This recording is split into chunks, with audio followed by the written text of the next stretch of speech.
The Contact Point by Jack Sharkey. Lieutenant Lloyd spotted the first alien in the ruins of the strange red Martian city on the second day of exploration. His first impulse was to call out to the other men, but then, afraid his voice would startle the creature down at the end of the rubble-strewn street, he silently unholstered his military service pistol and crept forward toward the back, he hoped it was the back, of the alien, his breath rasping behind his faceplate. He was a mere 10 paces short of his goal when loose gravel beneath his heavy boot betrayed him. Even in the thin Martian atmosphere, the sound was a sharp one. The creature spun about, one appendage gripping the haft of a slim crystal tube. He froze there, watching Lloyd with odd, oval-shaped eyes, yellow-orange in color. Lloyd's thumb slid back the safety catch on his automatic, slowly, carefully. Then the creature lowered the tube, and its wide, lipless mouth curled in what had to be a grin. "Ukul-akul," it said distinctly.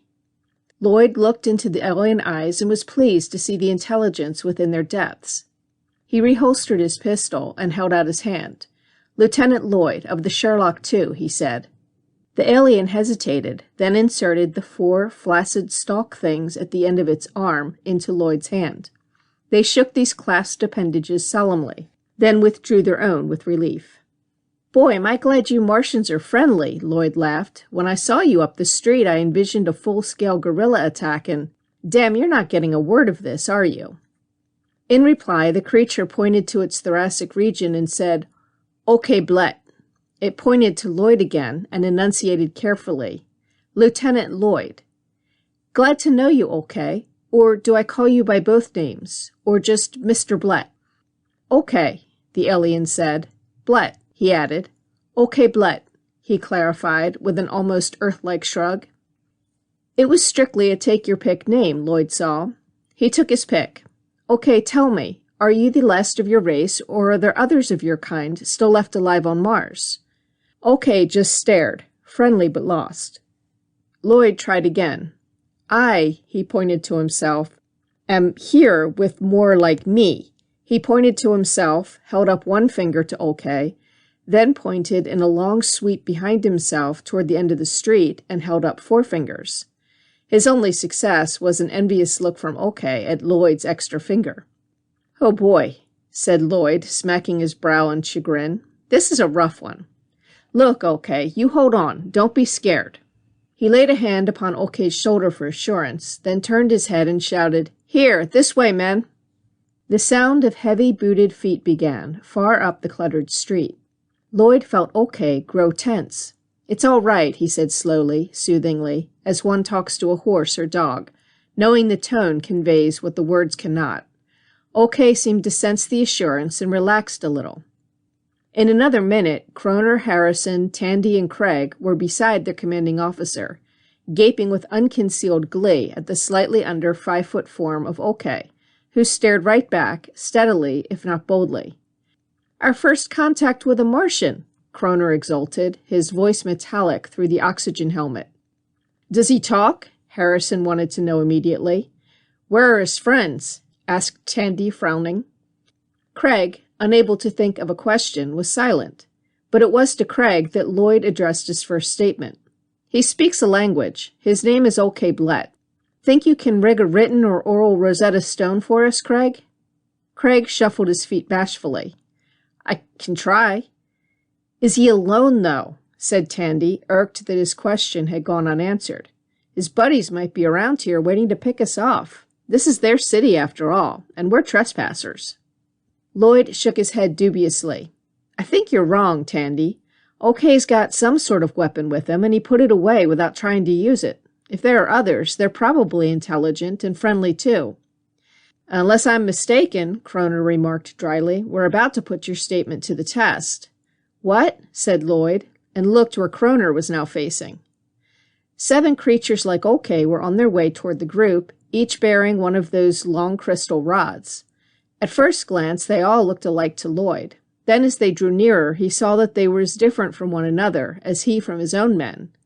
"OK," he said softly, "would you tell your friends that we're their friends? They look kinda trigger-happy and—" Okay, catching Lloyd's meaning from the way he looked toward the approaching squad, turned and babbled something at them.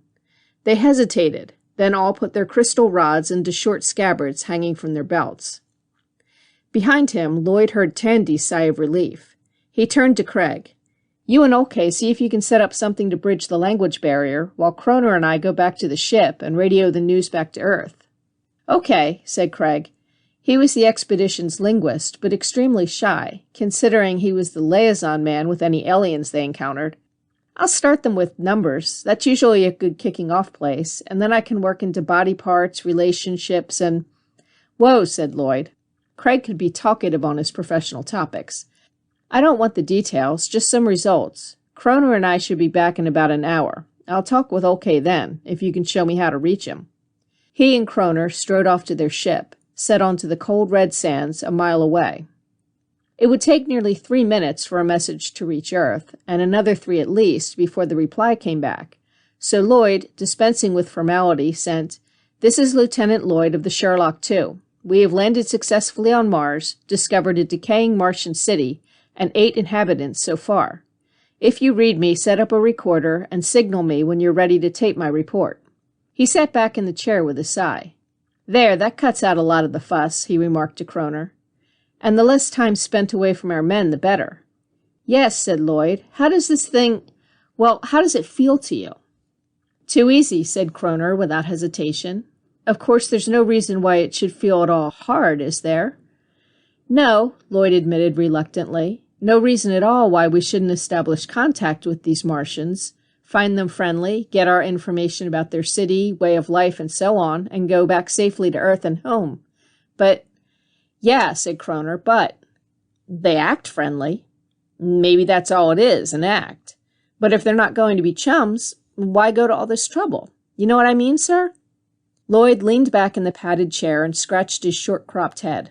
Beats me, and yet I can't help feeling uncomfortable about it. Oh, there's the blinker. Earth's ready to record. He dropped the conversation and set himself to telling Earth of developments so far. Is it some sort of taboo or what? Lloyd demanded irritably of Craig. It was 3 hours since he and Kroner had returned from the ship, and communication with Olke and his bunch had been established, but with one annoying and unexpected feature. I can't seem to find out, sir, Craig said miserably. He's responsive on almost every other topic, but when I ask him about the city here, he says he can't tell me. I've asked him why, but his answer escapes me. When he tells you he can't tell you, does he mean he is physically unable to or forbidden to? I'm not even sure if it's can't. It might just be won't. But I am sure it's a negative of some sort. They shake their heads and nod, same as we do, for yes and no. Let's see that list, Lloyd said, his voice tired. Craig held it out, but Kroner took it. You've looked at it 10 times in the past hour, sir, he apologized. Let me have a whack at it. Lloyd started to argue the point, then gave it up. Okay, Sergeant. See what you can make of it. If you can ask a clear question of Olke and Company with those choice bits of language, I'll put your name in for a decoration. Kroner scanned the list, noting with fading hope the vocabulary he had to work with. Wish we had more verbs, he said. They're the hardest, always, said Craig. Active ones are easy enough, though the tenses and irregularities can be tough, but the non-active, the intransitive, can't be demonstrated the way actions and things can. Well, we've got Mars and city, and that's a good one. Men. That's them? Craig nodded. Hey, weren't there 8 of those guys a while back? We're too short. What? Said Lloyd, looking over at the aliens. You're right, Kroner. Olke's gone, and let me see, that heavy-set one with the big shoulder span. Where the hell? Tandy and Harrison came up at that moment. Sir, Tandy looked disgusted. We can't find a thing out from that rubble. No heavy radiation present, so it kind of discounts an atomic war, although... Never mind the surmises for now, said Lloyd. Tell me just what you know for sure. One side of Tandy's mouth twisted. Yes, sir. Very little of the rubble seems to be due to any heavy damage. I mean, no buildings have collapsed or anything like that. It's just as though time had crumbled off a brick hole here and there, and nobody bothered sweeping the street. The city gates were knocked down, Lloyd protested. Tandy shook his head. Knocked down, sir. Fallen. It's my opinion this place is just obsolete, a sort of last year's model that needs a new coat of paint and an engine overhaul. Except for all the dust, sand, and crumbled material, it's in pretty good shape. You mean it's unfashionable but serviceable, said Kroner, like a spring-driven phonograph. That's about it, Sergeant, Tandy nodded. Anything else you're going to have to ask the Martians themselves. Which brings me back to my earlier apprehension, said Kroner. I don't like the idea of two of those guys being missing. Hold on, there they come. And with a small cannon, unless I miss my guess. The Earthmen were all on their feet now, facing the pair of aliens who lugged a heavy contraption with a tubular nozzle on the front of it up the street toward the waiting group. It can't be a cannon, said Lloyd, puzzled. Why would they bother, when hand weapons would do? By that time, OK and his crony had the gadget set down on a tripod base and were turning dials on the side. The Earthmen, every one of them, loosened pistols in their holsters, but only Tandy actually brought his out. Then they jumped as a metallic voice came out through the gadget's nozzle. Men, said the voice, do not possess fear. A miracle, gasped Craig. It's a translating machine. He rushed forward to view this thing, his face glowing with delight. Lloyd, recovering from his start, saw that OK was speaking into a tube at the side of the machine and realized that his translated voice had been the one heard. OK, he said, going toward the machine. Does this work both ways? OK nodded and pointed to the nozzle on the front. This, said his voice from the nozzle, picks up as well as recepts. Receives, said Craig automatically. As receives, said the nozzle automatically. There will exist some few ungrammatics, but it will mostly make sensible. Man, this simplifies everything, Lloyd exclaimed. OK, do you mind if we ask you some questions? OK, via the nozzle, replied with dignity. You and your Craig have questioned with relentless of us. Can we be allowed the similar luck? I beg your pardon, Lloyd said sincerely. Go ahead and ask. These transparents you wear upon your faces, why? Asked the nozzle in a mechanical monotone. The air. Lloyd gestured with a sweep of his arm. It is too thin to support our kind of life without these masks. Strange, said the nozzle. And where are your women? We did not bring them with us, said Lloyd. We made this trip strictly to find you. OK stared at Lloyd a long moment. Then the nozzle asked, What trip? To your city, said Lloyd. To your planet. OK frowned, then fiddled a moment with a dial on the side of the machine. The nozzle spoke slowly this time. Repeat your response. It was not a sensible. We came here, to Mars, to find you. Lloyd said it carefully and distinctly, feeling very uneasy. But this is Earth, said the nozzle loudly. To you it is Earth, said Lloyd with a tolerant smile. I think we're having a semantic problem, OK? Each planet's self-name would translate as Earth. This machine cannot make the proper distinction. No, came the nozzle's voice. You say your planet is called Earth. Why do you now call it Mars? We don't, said Lloyd, bewildered. We called this planet Mars. Our planet is called Earth. Sir, Kroner grasped his arm tightly. Wait a minute, I think I get it. OK, is this your planet? No, said the nozzle. Is it not yours? Numbers, said Craig. Ask him by the number of the planet from the sun.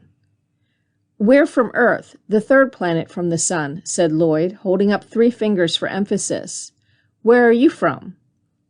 We're from Earth, said the nozzle, the second planet from the sun. OK held up 2 digits. Venusians, Tandy squawked, while Harrison doubled up in a fit of laughter as the idea sank in. In another moment, both groups, OK's and Lloyd's, had joined him in a tension-breaking paroxysm of mirth. Where are you parked? Asked Kroner, the first to recover some semblance of control. OK, still chuckling, pointed in the opposite direction to that in which the Sherlock II was standing. Outside the west gate of the city, said the nozzle. Where are you? Outside the east gate. We thought you were Martians, people of this, the 4th planet. And we in turn thought you were Martians, said OK through the nozzle. There was more laughter in both groups. For Pete's sake, muttered Lloyd, for Pete's sake. Look, okay, why don't both our groups get some rest, and we'll make our inspection tour of the city tomorrow, the two groups together.